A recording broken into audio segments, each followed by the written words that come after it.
श्री शिवाय नमस्तुभयम। दोस्तों, जैसा कि आप सभी लोग जानते हैं कि 6 फरवरी 2026 यानी शुक्रवार को पड़ रही है फाल्गुन महीने की कृष्ण पक्ष पंचमी तिथि। और दोस्तों, ये वह तिथि है जो फाल्गुन मास में पड़ने वाली सबसे बड़ी तिथि है, क्योंकि ये शुक्रवार के दिन पड़ रही है और इसका बहुत ही बड़ा और विशेष महत्व होता है। पूज्य गुरु जी ने कहा है कि अगर कभी भी मौका लग जाए और फाल्गुन महीने की कृष्ण पक्ष पंचमी तिथि शुक्रवार को पड़ जाए तो आप लोगों 11 चावल के दाने का उपाय तो अवश्य ही करना चाहिए। इन दोनों का संयोग बहुत ही कम आता है। इसी के साथ में गुरु जी ने अपने शिव पुराण कथा में बताया है कि इस दिन आपको 11 चावल दाने का उपाय तो आपको अवश्य ही करना चाहिए, क्योंकि ऐसा दिन पूरे साल में सिर्फ एक ही बार आता है। और दोस्तों, आप सभी लोग जानते हो कि शुक्रवार पंचमी तिथि का अगर सबसे बड़ा कोई उपाय है तो वह 11 चावल के दाने वाला उपाय है। तो दोस्तों, इस शुक्रवार पंचमी तिथि के दिन आप लोगों को इस 11 चावल दाने वाले उपाय को जरूर करना है। बहुत सारे लोग होंगे जिन लोगों ने इस उपाय को ना किया हो, मतलब पूरा साल निकल गया, उन्होंने किसी भी दिन इस 11 चावल के दाने वाले उपाय को ना किया हो। पर दोस्तों, आपके पास एक आखिरी मौका बचा हुआ है जो कि 6 फरवरी शुक्रवार पंचमी तिथि के दिन है। तो इस दिन आप लोगों को इस वाले उपाय को जरूर कर लेना है। भले ही आप पूरे महीने भर इस उपाय को ना किया हो, पर अगर आपने इस फाल्गुन महीने की पंचमी तिथि के दिन अगर इस वाले उपाय को कर लिया तो आपको इस उपाय को करने का वह फल मिलेगा जिसकी आपने कभी कल्पना भी नहीं करी होगी। इसीलिए आप लोग इस वाले उपाय को एक बार जरूर कर लेना है, ताकि आप लोगों के हाथ से यह मौका ना जा सके और आपको इस उपाय को करने का फल मिल सके। दोस्तों, यह उपाय पंडित जी ने अपनी अभी की ही श्री शिव महापुराण की कथा में बताया है जी। इस उपाय को आज हम आपको बहुत अच्छे से समझाने वाले हैं। इस वीडियो को देखने बाद इस उपाय को समझने के लिए आपको कोई और वीडियो को देखने की जरूरत नहीं पड़ेगी। तो चलिए दोस्तों, उपाय को शुरू करते हैं। देखिए, ये इस फाल्गुन महीने के शुक्रवार पंचमी तिथि के दिन ये इतना खास होता है, इतना महत्वपूर्ण होता है। देखा गया है कभी कभी बड़े बड़े पूजा पाठ अनुष्ठान से जो मनोकामना पूर्ण नहीं होते, वो फाल्गुन महीने के शुक्रवार पंचमी तिथि के दिन एक छोटे से उपाय करने से ही आपकी मनोकामना पूर्ण हो जाती है। और बहुत सारे लोग इस उपाय को किया भी है और उनको इस उपाय को करने का फल भी जरूर मिला है। अगर आप लोग भी इस उपाय को करना चाहते हैं तो आप इस उपाय को पहले अच्छे से समझ लेना, सुन लेना, उसके बाद करना। आपको इस उपाय का फल जरूर मिलेगा। और इस उपाय को कर लेने से आपके घर में चाहे किसी भी प्रकार की दुहक और समस्या क्यों ना चल रही हो, आपको उसका कारण भी नहीं पता है कि भाई ये समस्या किसका कारण से चल रही है, उसका भी कुछ कारण हो सकता है, जैसे पितृदोष हो सकता है या किसी भी तरह का मंगल दोष भी हो सकता है। तो इस दिन आप लोगों को ये वाला उपाय कर लेना है। ये एक ऐसा उपाय है जिस उपाय को अगर किसी विशेष दिन पर किया जाए तो भाई उस विशेष दिन का जो है वो तो हमें मिलता ही मिलता है, पर हमने उस दिन पर इस उपाय को किया है तो हमें उससे भी बड़ा फल मिलता है और फल बहुत जल्दी मिलता है, क्योंकि आप इस उपाय को बहुत ही बड़े और विशेष पर कर रहे हो। तो चलिए अब उपाय के बारे में बात करते, लेकिन उससे पहले आप लोगों को यह जानना आवश्यक है कि आखिर ये उपाय किस समय करना है, किसको करना है और कैसे करना है। तो चलिए हम आगे आपको वीडियो में एक एक करके बता देते हैं। लेकिन उससे पहले अगर आप लोग हमारे चैनल पर पहली बार आए या फिर मेरी आवाज आज पहली बार सुन रहे हैं तो हमारे चैनल को सब्सक्राइब जरूर कर लेना और इस वीडियो को करके कमेंट बॉक्स में श्री शिवाय नमस्तुभयम ओम नमः शिवाय जरूर टाइप कर देना। तो दोस्तों, इस 11 चावल के दाने वाले उपाय को हमें इस शुक्रवार पंचमी तिथि के दिन कैसे करना है, किसको करना है, किस समय करना है और कहां पर करना है, ये सारे सवालों के जवाब आपको इस वीडियो में मिल जाएंगे। और जो ये वीडियो देखेगा भाई, उसको 11 चावल के दाने वाला उपाय जरूर करना चाहिए, क्योंकि इस दिन एक चावल के दाने का बहुत ही बड़ा और विशेष महत्व होता है। और जब बात आ जाए 11 चावल के दाने की तो यह सोने पर सुहागा वाली बात हो जाती है और ये एक बहुत ही बड़ा उपाय हो जाता है इस शुक्रवार पंचमी तिथि का। तो अब दोस्तों, इस 11 चावल के दाने वाले उपाय को आखिर करना किसको है, सबसे पहले हम लोग वो बात जान लेते हैं। तो देखो, घर की जो बड़ी माताएं बहनें होती हैं, उन माताओं बहनों में से कोई भी एक बड़ी माता बहन इस वाले उपाय कर सकती है। और दोस्तों, अगर आप चाहे तो अपने घर में से सभी सदस्यों को भी इस उपाय को करवा सकते हैं। अगर किसी व्यक्ति की खुद की कोई मनोकामना है, खुद की कोई दुख और परेशानी है जो कि वो अपने लिए ही करना चाहता है, इस वाले उपाय को तो वो खुद अपने लिए भी कर सकता है। बाकी अगर कोई घर में से ऐसा है जो कि अपने पूरे घर परिवार की सुख और शांति के लिए यह वाला उपाय करना चाहता है तो भाई वो भी कर सकता है। उसमें भी कोई दिक्कत वाली नहीं है। कहने का मतलब यह है कि इस उपाय को हर एक सदस्य भी कर सकता है और पूरे घर परिवार के सदस्य के लिए घर की बड़ी माताओं बहनों में से कोई एक माता बहन भी कर सकती है। माताएं बहनें अगर घर में उपस्थित ना हो या वह यह वाला उपाय ना कर पा रही हो तो फिर घर का कोई बड़ा सदस्य भी इस 11 चावल के दाने वाले उपाय को कर सकता है, चाहे फिर वह पुरुष ही क्यों ना हो, उसमें कोई भी दिक्कत वाली बात नहीं है। अब दोस्तों इस 3 बल के दाने वाले उपाय को हमें करना कहां पर है? हमें इसे शिव जी के मंदिर में जाकर करना है। बहुत सारे लोग प्रश्न करते हैं हर एक उपाय को करते समय क्या हम इस उपाय को घर पर कर सकते हैं?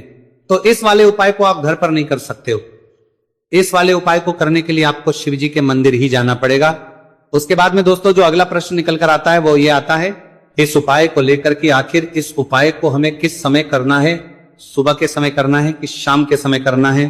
तो देखो इस वाले उपाय को आप लोग सुबह के समय भी कर सकते हो और शाम के समय प्रदोष काल में भी कर सकते हो। अब अगर आप पूछो कि भाई सब सबसे उत्तम समय कौन सा रहेगा इस 31 चावल के दाने वाले उपाय को करने का, तो हम आपसे बस यही कहेंगे कि इस उपाय को आप सुबह के समय करेंगे तो ज्यादा बेहतर होगा। बाकी अगर प्रदोष काल शाम के समय भी करेंगे तो भी अच्छा होगा, उसमें कोई भी दिक्कत वाली बात नहीं है। तो अब दोस्तों अगली सबसे बड़ी और महत्वपूर्ण बात आती है, वह ये आती है कि सुबह अगर हम उपाय को करेंगे तो हमें कितने बजे से लेकर कितने बजे तक के बीच में करना है, और शाम के समय प्रदोष काल में करेंगे तो हमें कितने बजे से लेकर कितने बजे के बीच में करना है। तो देखो सुबह जितनी जल्दी हो सके आप उपाय को करने की कोशिश करना।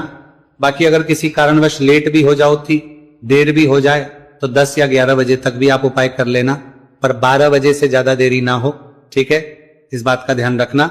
उसके बाद में दोस्तों अगर शाम के समय प्रदोष काल की बात करें, प्रदोष काल का जो समय है होता है वो शाम के 6 बजे से शुरू हो जाता है। मतलब शाम के 6 बजे से लेकर 7 बजे के बीच का जो समय होता है ये समय प्रदोष काल का समय होता है। पर अभी जो मौसम चल रहा है इस मौसम में जो है शाम बहुत देरी से होती है, तो आप इस उपाय को 7 या 8 बजे के बीच में भी कर सकते हो। मतलब शाम के 6 बजे से 8 बजे के बीच में आप कभी भी इस वाले उपाय को कर सकते हो, उसमें कोई भी दिक्कत वाली बात नहीं है। अब दोस्तों यहां पर इस उपाय को लेकर एक और सबसे बड़ी बात यह निकल कर आती है कि इस 11 चावल के दानों को हमें लेना कहां से होता है, और हमें इस उपाय को करने के साथ में क्या और कुछ भी सामग्री ऐसी होती है जो शिव जी के मंदिर लेकर जानी पड़ रहती है। तो देखो यहां पर हम आपको बता दें, सबसे पहले आप लोग ये जान लो कि ये जो 3 चावल के दाने वाला उपाय है, सिर्फ और सिर्फ आप उपाय की सामग्री लेकर कभी भी शिव जी के मंदिर मत जाना, क्योंकि हमें भगवान के सामने यह नहीं दर्शा है कि अगर हम भगवान शिव जी के मंदिर आए हैं तो अपने फायदे के लिए आए। तो इसलिए जो भी पूजन सामग्री है, उपाय सामग्री है 11 चावल के दाने, इसके साथ में आपको पूजन सामग्री भी जरूर लेकर जाना है। देखो अगर सुबह के समय उपाय कर रहे हो तो सीधी सी बात है 1 लोटा जल तो आप लेकर जाओगे ही जाओगे। वही 1 लोटा जल अगर मिट्टी का जल हो तो बहुत अच्छा रहेगा। मिट्टी का जल कैसे बना आता है इसके लिए हमने पहले से बहुत सारी वीडियोस बना दी है आपके पास। इस दिन एक आखिरी मौका रहेगा, आपका मुमन देखते हैं, वो तब तक मिट्टी का जल शिव जी पर चढ़ने का और उपाय को करने का बहुत बड़ा आपको इस दिन फल मिलेगा। तो इसीलिए इस दिन हो सके तो भाई मिट्टी का जल चढ़ाना तो अपने साथ में कम से कम 1 लोटा जल तो आपको लेकर जाना ही जाना है। अगर मिट्टी का जल नहीं है तो घर का जल भी आप इस्तेमाल कर सकते हो। इसके अलावा जो भी पूजन सामग्री है, देखो 11 के दाने ये अलग आपके रहेंगे और जो आपकी पूजन सामग्री रहेगी वो अलग रहेगी। पूजन सामग्री में आप जो भी चीज लेकर जाना चाहे वो लेकर जा सकते हैं, एक बेलपत्र भी लेकर जा सकते हैं, उसमें कोई भी दिक्कत वाली बात नहीं है। वहीं अगर हम बात करें शाम के समय की, तो शाम के समय शिव जी पर जल नहीं चढ़ता है, इसीलिए शाम के समय आप लोग एक दीपक तैयार कर लें जो कि गोल तीखा आटे का शुद्ध देसी गाय का घी का होगा, है ना। इस बात का आप लोगों को ध्यान करना है और इस दीपक को आपको घर से जलाकर नहीं लेकर जाना है, भगवान शिव जी के मंदिर में जाकर ही जलाना है। इस बात का भी आप लोगों को ध्यान रखना है। अब दोस्तों यहां पर हमें इस बात को समझना है कि ये 11 चावल के दाने हमें लेना कहां से है। क्या हमें दुकान से लेकर आना है या हमें अपने घर से लेना है या कहां से लेकर आना है और कौन से चावल लेना है, क्योंकि चावल भी बहुत प्रकार के होते हैं। तो देखो इन सभी सवालों के जवाब आप लोग एक बात में सुन लो कि भाई जो उपाय है, इस उपाय में आपको यह नहीं देखना है कि भाई कौन से चावल है कौन से चावल नहीं है, बस जो भी चावल ले रहे हो वो चावल का दाना सबूत होना चाहिए, मतलब साबुत होना चाहिए, टूटा हुआ नहीं होना चाहिए, कटा पीटा नहीं होना चाहिए। ये बात आपको ध्यान रखना है। बाकी आपका चावल बासमती हो या सादा चावल हो या कोई सा भी चावल हो, उसमें कोई भी दिक्कत वाली बात नहीं है। तो सीधी सी बात है कि आपके घर के रसोई घर में जहां पर आप बनाते हो, वहां पर जो भी चावल आपके उपस्थित हो, उन चावलों में से अपनी एक कटोरी भर लेना या एक मुट्ठी चावल अलग से निकाल कर रख लेना, क्योंकि हम 11 चावल ही यहां पर इस उपाय में लेने वाले हैं, तो हमें ये चावल के दाने गिनकर निकालने पड़ेंगे। इस बात का आप लोगों को ध्यान रखना है। तो अपने उस चावल की कटोरी में से या चावल में से 11 ऐसे चावल के दाने आप लोग निकाल लो जो कि टूटे हुए ना हो, कटे पीटे ना हो, कोई दाग ना लगा हुआ हो, है ना, अच्छे साबुत चावल के दाने 31 दाने आप लोग निकाल कर रख लो और इन्हें किसी भी एक कागज की पड़िया में या किसी एक छोटी सी कटोरी में आप लोग रख लो, ताकि ये सुरक्षित रहे, आपके एक भी चावल का दाना इधर उधर ना हो और आपका उपाय भी पूरा अच्छे से हो जाए।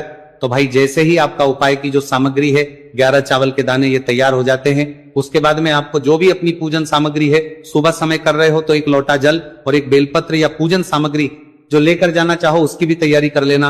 और शाम के समय जा रहे हो तो भाई अपना जो दीपक है उसे तैयार कर लेना, ठीक है। और उपाय को करते समय शुद्धता का विशेष रूप से ध्यान रखना, ठीक है। सुबह सुबह स्नान करने के बाद ही उपाय को करने की आप लोग तैयारी करना। उसके बाद अगर शाम के समय की बात करें तो शाम के समय आपको स्नान करने की जरूरत नहीं है, पर शुद्धता ध्यान रखना है आपको। स्नान तो नहीं करेंगे आप, हाथ मुंह धोकर भी इस वाले उपाय को शाम के समय प्रदोष काल में कर सकते हैं, इसमें कोई दिक्कत वाली बात नहीं है। तो आप अपने उपाय की पूरी सामग्री तैयार करके आपके पास ही में जो आपका शिव मंदिर हो वहां पर पहुंच जाइए। सबसे पहले शिव मंदिर में जाकर आप लोगों को उपाय नहीं करना है, पहले भगवान के दर्शन करना है, भगवान से आशीर्वाद प्राप्त करना है, फिर शिव जी की शिवलिंग के पास में आना है। शिवलिंग के पास में आने के बाद जो पूजन सामग्री लेकर आए हुए हैं, जैसे कि सुबह गए हुए होंगे तो एक लोटा जल और जो भी पूजन सामग्री लेकर आए हैं आप उनसे भगवान शिव जी की पूजन कीजिए। सबसे पहले तो एक लोटा जल ही चढ़ेगा, फिर आपको एक बेलपत्र श्री शिवाय नमस्तु भयम का जाप करते हुए शिवलिंग पर चढ़ा देना है। उसके बाद में आपकी पूजन सामग्री चढ़ेगी।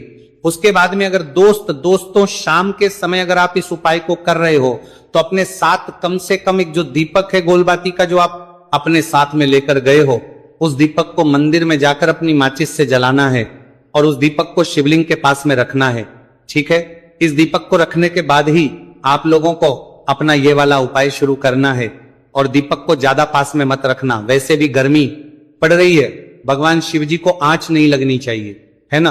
तो भाई जैसे ही आपकी पूजा अर्चना हो जाती है, आप भगवान शिव जी को प्रसन्न कर लेते हैं, उसके बाद शिवलिंग के पास ही में आप कहीं पर बैठ जाइए, सामने या आसपास जिस जगह पर आपको बैठना हो वहां पर आपको पर बैठ जाइए और अपने वो 11 चावल के दाने अपने सामने निकाल कर रख लीजिए, क्योंकि अब यहां पर उपाय को यहां पर करने की आपको तैयारी करना है। और इस तरीके से जब आप उपाय करेंगे, पूजन सामग्री करने के बाद, पूजन अर्चना करने के बाद, तो आपको उपाय का फल बहुत जल्दी और बहुत होकर मिलेगा। तो अपने चावल के अपने सामने निकाल कर रख लेना। और ये जो उपाय है ये आपकी सीधे हाथ की हथेली से होगा, इसलिए इस बात का भी विशेष रूप से ध्यान रखना है। तो सीधे हाथ की हथेली का प्रयोग करके ही आप लोग अपना इस वाले उपाय को करना। अपने सामने जो भी आपके कागज की पुड़िया है उसको खोलकर रख लो, या कटोरी है तो भाई उसे अपने सामने रख लो और अपने वो 11 चावल के दाने निकाल लो, ठीक है। उसके बाद में दोस्तों अब आपको क्या करना है कि शिवलिंग आपके सामने होगी, तो आपने वो 11 चावल के दाने एक एक करके जहां पर आपने बेलपत्र चढ़ाए हैं, आपको शिवजी के शिवलिंग के ऊपर चढ़ाना है। कहां पर चढ़ाना है? शिवलिंग के ऊपर चढ़ाना है और कहीं पर भी नहीं चढ़ाना है। आपको अपने हथेली से तो शिवलिंग के ऊपर चढ़ाना है, भले ही फिर वो अपने आप जलाधारी पर गिर जाए, ये मतलब वहीं पर गिर जाए, उसमें कोई दिक्कत वाली बात नहीं है। पर आप चढ़ाओ शिवलिंग के ऊपर तो आपको क्या करना है? अपना पहला चावल का दाना उठाना है, श्री शिवाय नमस्तु भयम बोलना है और शिवलिंग पर चढ़ देना है। इसी तरीके दूसरा चावल का दाना उठा है, शिवलिंग पर चढ़ना है और मंत्र बोल देना है, और फिर तीसरा चावल का दाना उठाना है, श्री शिवाय नमस्तु भयम बोलना है और चढ़ देना है। इसी प्रकार से आपको पूरे 11 चावल के दाने एक एक करके शिव जी के शिवलिंग के ऊपर चढ़ाना है और भगवान से प्रार्थना करते जाना है। मतलब प्रार्थना तो आपको आखिरी में करना है, पर हर एक चावल के दाने को चढ़ाते समय श्री शिवाय नमस्तु भयम जरूर बोलना है। उसके ही में यह चावल का दाना शिवलिंग के ऊपर आपको चढ़ाना है। जैसे ही आपके 11 चावल के दाने शिवलिंग के ऊपर चढ़ते हैं तो भाई उसके बाद में आपको क्या करना है, भगवान से अपनी मनोकामना बोलना है। मनोकामना भी कब बोलना है, जब आपका 11 चावल का दाना आपके सीधे हाथ की हथेली में हो और आप उसे चढ़ाने के लिए जा रहे हो। श्री शिवाय नमस्तुभयम बोलकर उस आखिरी चावल के दाने को शिवलिंग के ऊपर चढ़ा देना। भगवान से फिर अपनी वो मनोकामना बोल देना जिस मनोकामना के लिए आप लोग अपना ये वाला उपाय कर रहे हो, जिस भी दुख और परेशानी के लिए आप लोग अपना ये वाला उपाय कर रहे हो। उसके बाद में जैसे ही आप अपनी मनोकामना बोल देते हो, आपका ये वाला उपाय पूरा हो जाता है। पर दोस्तों, उपाय को करने के बाद आप लोगों को 2 मिनट भगवान शिव जी के मंत्र का जाप जरूर करना है और मंत्र का जाप करने के बाद भगवान से एक और बार करना है अपनी मनोकामना के लिए या अपनी जो भी दुख और परेशानी है उसके लिए।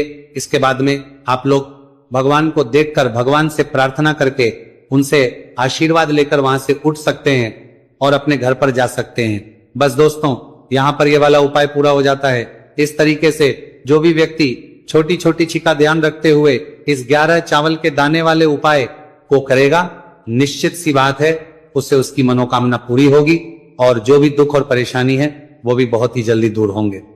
तो दोस्तों, ये थे पूज्य गुरुजी द्वारा बताए गए कुछ बहुत ही खास उपाय। अगर आपको जानकारी अच्छी लगी हो तो वीडियो लाइक करिएगा। मिलते हैं फिर एक नए वीडियो के साथ। श्री शिवाय नमस्तुभयम।